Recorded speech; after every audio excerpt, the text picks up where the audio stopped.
I absolutely don't think there should be a yellow card for scrum. There's no way that prop is doing it, unless he's been really cynical, like slipping both binds and just diving down the tunnel 3 times in a row. Well, let's talk about the scrum. Why are you all so good at it?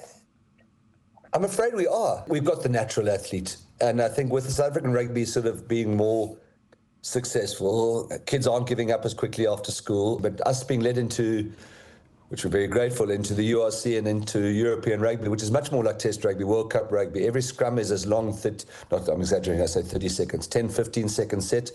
The mauls are 30-second set. Every breakdown's a contest.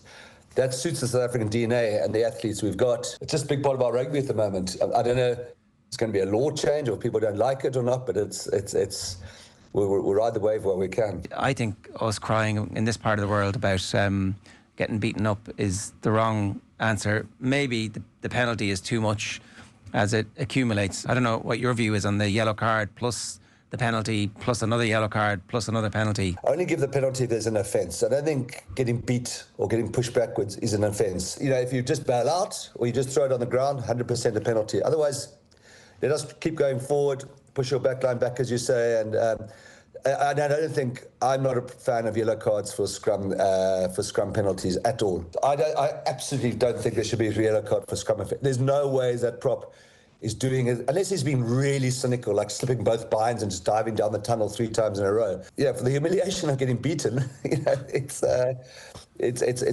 fair, I don't think. Would rules around the scrum need to change in order to prevent continued South African dominance in that area worldwide? Well, certainly it's not a quick fix for an Ireland if you haven't got that in your system, and that's.